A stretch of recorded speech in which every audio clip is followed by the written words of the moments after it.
Welcome, everybody. Thank you for taking some time to join us today.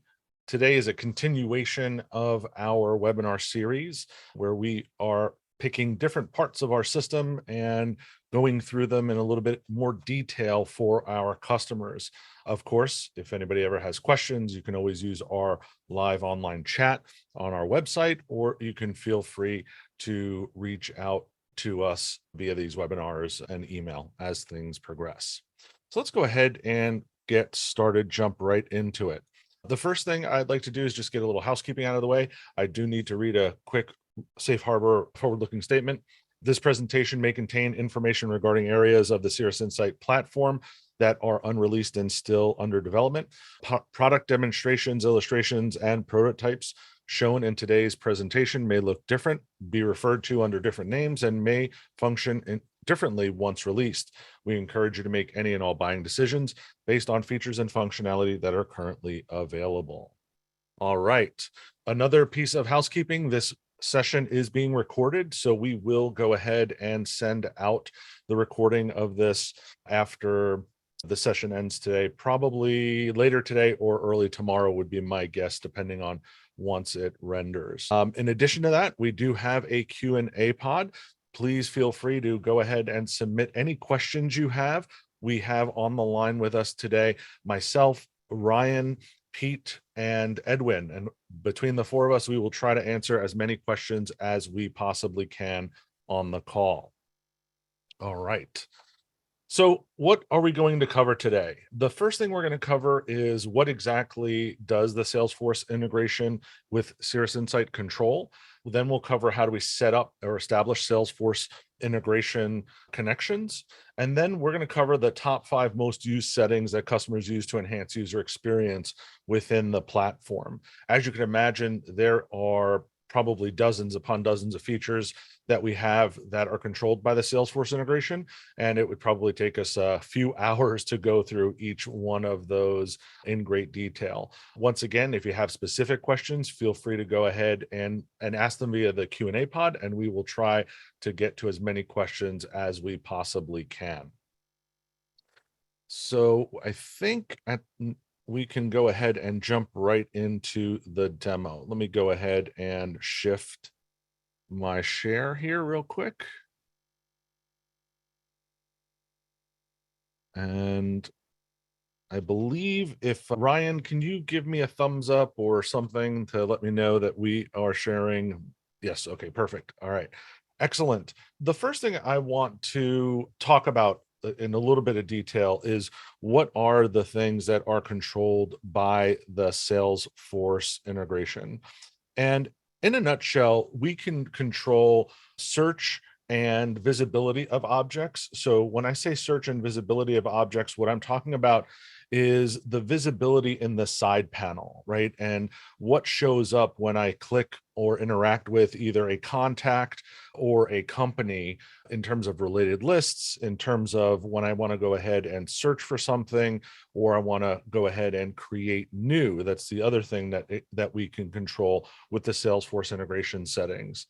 In addition to that, we can also control, or I don't want to say control, the other thing that it impacts is our ability to import users directly into our Cirrus Insight system via the import or manage users function. So under manage users, you can go ahead and create people manually, or you can go ahead and utilize the Salesforce import. So that's the other thing it controls.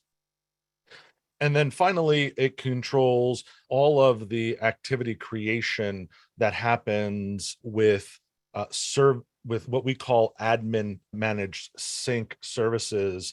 And the reason why that's important is because whatever user, whether that be an integration user or a specific user that is connected as part of the service account setup, that will be what specific parameters or permissions the Salesforce integration will use to create those records in Salesforce. I realize I just didn't say that quite simply. Essentially, what we're trying to say here is whatever user is connected here, that's the user's permissions that will be used in order to control all of the settings, as well as creating different records within Salesforce. So let's go ahead and jump right into things. And one of the things that we want to talk about first is how we connect. So I'm going to go ahead and disconnect here. When you first begin setup within our product, one of the things that you're asked to do is set up a Salesforce service account. And the way you can do that is simply by going to, and I'll start at the very beginning again, from the admin portal, you can go to My Organization, Authentication, Service Accounts. And from here, you can go ahead and you can add your Salesforce service account. So I'm going to go ahead and connect with the specific user I want to identify as the integration user here. And once I go ahead and do that, you'll see that it is connected. Once I'm connected, all of the different settings that I briefly mentioned a few minutes ago are available to be modified. And so let's talk about what those settings are. To get to those settings, it's pretty easy. You simply go to, again, in the admin dashboard, over to Sidebar and Salesforce Integration. And in the Salesforce Integration tab, you'll see a listing of all of the different features that you can configure.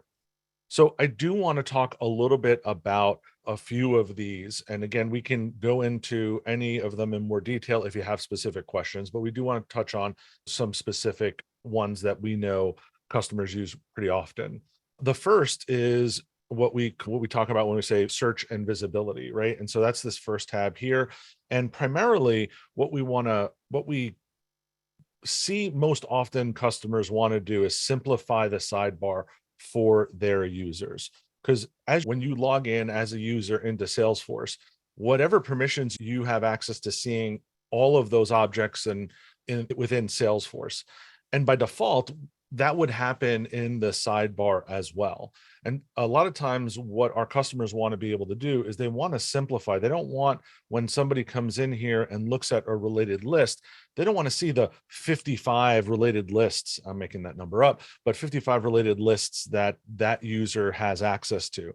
They really want to hone in and say, I only want my users to see these potentially 10 or 15 items.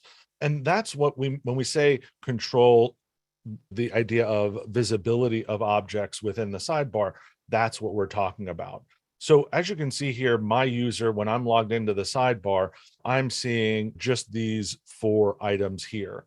As a admin, if I come in, and this is the related list as an example to display, if I go ahead and I create, let's say, if I select another one, right? So let's say I select this one here, right, to show, and I hit save. When the sidebar gets refreshed, you'll see that cases will now show up. So now if I come over here and I refresh my sidebar, and what this is doing is this is refreshing all of the object definitions and profiles from Salesforce. When I go ahead and I click over here, now I'll see cases now shows up, right? So this is one way to control and simplify and really enhance a user's experience. In addition to that, if a admin turns it on, if it's turned on, one of the things that users can do is they can also reorder this list as well. So you'll notice I have this sort here, and this is sticky. It'll remember the sort order every time I pull up a contact or a company in the sidebar here, but I can reorder the list. So if, let's say, I am part of the support team and I use the sidebar to work with cases all the time, so I want to see that as the first thing at the top, I can go ahead and I can adjust that visibility and that sort to make it more impactful for me. If I work with activities, I can put that at the top, so on and so forth. In addition, the other thing, when we talk about the related lists, I mentioned search, right? And when we talk about search, we talk about this search under the menu item in the sidebar. Something to remember, this search replicates the global search within Salesforce, right? So when you go to Salesforce, if you were to, let's say I'm going to open up Salesforce here for a second, if you were to search here, this search all section, right? That's essentially, we're mimicking that, if you will, with this search right here. So what you can do as an admin, again, to simplify things so people aren't searching all of the records or seeing the results for all of the records, one of the things that you can do is you can simplify that. You'll notice if I go to my search related results objects, you'll see that there are quite a few that are listed here, right? And you'll notice I only have 4 or 5 that are selected. So that way, when somebody is searching, they're only going to get results for these 5 items. So they won't see, right, in this case, they won't see results for products or any other maybe custom objects I have listed in here. So that's another way that you can control and really, again, simplify and make the experience better for your users when you're utilizing the sidebar here. So again, I'll just quickly show you what I'm talking about here. If I go ahead and I type in Connor, you'll notice that I have only two different objects that show up, and one is for job opportunities and one is contacts. As opposed to if I had all of those if I come into Salesforce, which again, I'm going to go ahead and just mimic that, you'll see that there's not only contacts, but there's companies and there's potentially all of these other things that would potentially have results and show up in that sidebar. So that's search and visibility in terms of records and being able to access those through the sidebar here. The next, which is also related, is the ability to create different records in the sidebar. You'll notice, let me take a step back and just say, the one thing I didn't mention earlier around search and visibility, as well as I'm going to talk about creation, we will honor the permissions of the user who is acting in the sidebar. So I'm logged in as Vinny. And so whatever Vinny has access to search for or view in Salesforce, that's what Vinny's going to see in the sidebar. We are not going to give additional permissions to anybody.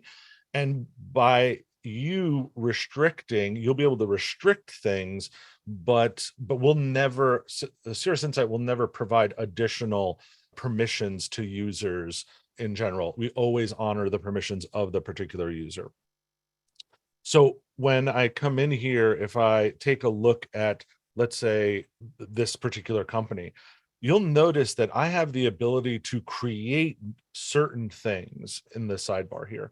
And the way I know what I can create is by these little plus icons. That gives me the ability to hit the plus sign and create a new, in this case, either contact for this particular company or a job opportunity for this particular. Notice I don't have permission to create cases.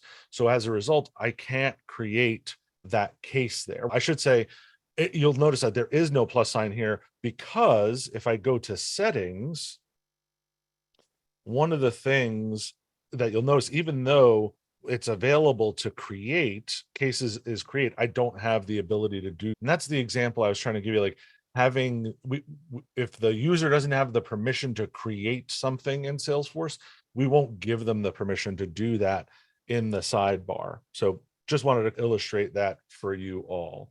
So again, the ability to create new, right, gives you the ability to go ahead and do that from the sidebar. In addition to creating via the related lists, you can create via the work tab. So here, if you weren't aware, there is a work tab, and that work tab lists all of the different objects that you've identified as an admin should be visible in the work tab. That can be identified here, right? So that's this setting right here, work tab objects. So I can go ahead and I could say, you know what, I don't want to show cases there, and I don't want to show events there or individuals. So I'm going to go ahead and hit save. And now, once again, once this sidebar is refreshed, you'll notice here that when I go to the work tab, let me go ahead, you'll see that those have been removed. And actually, let me go ahead and refresh the screen.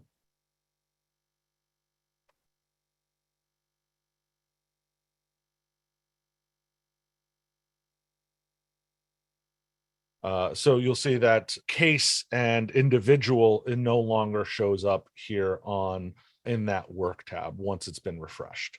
So again, the ability to really, what I would say the common theme here is going to be, how can we simplify the sidebar so that way your users can really get to the things that they need to do more quickly.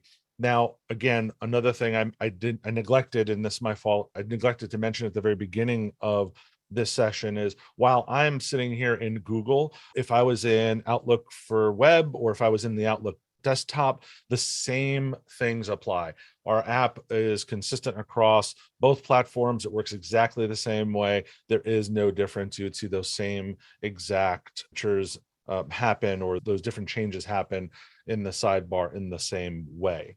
With Outlook, again, I had the ability to go ahead and just refresh, because this is a page, right? So if you're using Outlook for web, you can do the same thing. On the desktop, some versions of Outlook desktop, you can actually right click and refresh on the sidebar. In some instances of Outlook, depending on what version you're using, older versions, sometimes you have to close out of Outlook and open Outlook back up. It all depends on the version that you have. But either way, you can either, again, right click, and sometimes you'll have the ability to reload or refresh, or you can go ahead and just close out and open back up Outlook.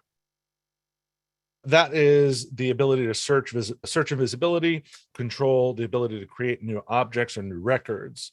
The other thing I mentioned, the third thing I mentioned earlier, was the ability to import users. And when I say import users, this is what I mean. Again, if I go to the Manage Users tab and I click Import from Salesforce, now this is a demo org, so I only have 3 people here that are listed, but you could imagine if you had 50, 100, 1,000, 10,000, 100,000 users, you'd be paying Salesforce a lot of money if you had 100,000 users.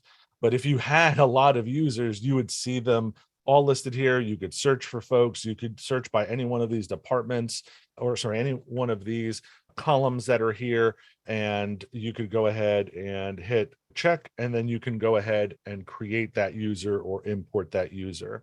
Now, there are a number of different things that you can do here as well. You can go ahead and you can adjust a person's title or department if you want. You can go ahead and send them an email. We don't recommend doing that, just because most people are going to probably log in with the Salesforce, sign in with Salesforce when they sign into the sidebar anyway. So you could just have them do that, and they don't need an email to go ahead and sign in. But this is the Salesforce import that you would see.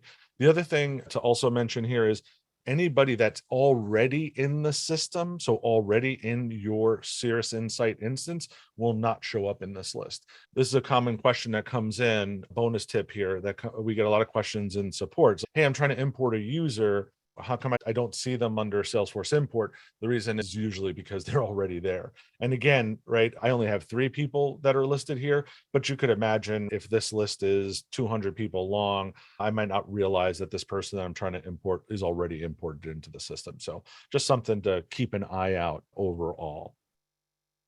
So that's the third thing I wanted to note. The fourth on our list is specifically related to attachments. So let me go ahead and get back to our home. So again, I'm going to go to sidebar and Salesforce integration. You'll notice that one of the subheadings here is attachments. And I do want to talk about this, take just a few minutes to talk about why this is important. Depending on how your particular Salesforce is configured, depending on what you've decided to do and your strategy for how you handle attachments in Salesforce, this is going to be a key setting for you to be sure that you're setting. And that is how you want us to store attachments when somebody files an email. So if somebody's going to manually file an email or somebody's going to create an attachment, where does that go? Is that going to go to the notes and attachments section, or is that going to go to Salesforce files? That is something that you need to let us know, right? So that's not a Cirrus Insight decision. That's your org within Salesforce to decide how you're handling that or how you're doing that. But you need to make sure that once you're ready to get going here, that you're making sure that you select the appropriate one. Because if not, that could have a number of implications, including not being able to see certain attachments, people filing stuff, not being able to see it, and or going against different quotas that you have within Salesforce from a storage perspective. So something to keep in mind. Just wanted to make sure that you all are aware of this. This is something else that sometimes people overlook when they are not only setting things up, but when they're configuring the Salesforce integration. Fifth and final thing to show is how emails are filed. Some of you may know this, some of you may not. Salesforce allows you to store emails in Salesforce in two different ways, essentially. One is as a task, so a traditional activity. For those of you who've been around Salesforce long enough, you're aware that there are activities, and activities are broken down into two distinct things or record types, right? One is a task record type, and the other is an event record. And so the idea is like when I'm filing an email or I want to document an email, you can document it as a task, and that's one way to do it. So there's task. The other way to do it is a more recent development, not very recent, but a more recent development is email message object. They now have the ability to create a totally different record, and that is an email message object. And there's some pretty distinct differences between tasks and email message objects and when things get created and what the attributes of those particular records are. I won't go into great detail here, but suffice to say, right, Cirrus Insight supports both methods of creation, creating an email in either a task form or an email form. And this is where you would go ahead and let us know how you wanted us to do. So by default, we go ahead and we will create emails as tasks. And in Salesforce, I believe it's still this way in Salesforce. Salesforce by default allows you to create things as tasks. If you want to turn on enhanced email or the email message object, that's a specific setting that the admin has to do in Salesforce, and it has to be turned on in Salesforce. If you are an organization that is utilizing email message object or enhanced email in Salesforce, then you would come here and you would toggle this particular setting. Something to note, if it's not turned on in Salesforce, even if you were to click this button in here, everything would still get filed as a task, because again, it's a Salesforce setting that has to be enabled for email message object or enhanced email. So that, again, sometimes can cause confusion for folks. It is a Salesforce setting that has to be turned on first. Once that is turned on, then you come in here and you turn this one on, and we will start filing when either something is manually filed or if somebody's utilizing sync, that those objects will get created as email message objects. So just something to keep in mind there. It's, again, something that's pretty important depending on how your organization, some of your workflows and what you do and how you handle it. One of the biggest things that people don't realize about email message objects is that there's this idea of permanent records, right? They can't be changed once they're created in Salesforce. So once an email message object is created, or excuse me, once an email message record or enhanced email is created in Salesforce, it can't be modified at all. So that's just something to keep in mind. A lot of our regulated customers prefer that and have moved to that enhanced email versus tasks, because from a regulatory perspective, they want to keep that sort of permanent record. It's not able to be changed in any way, shape, or form, or edited, if you will.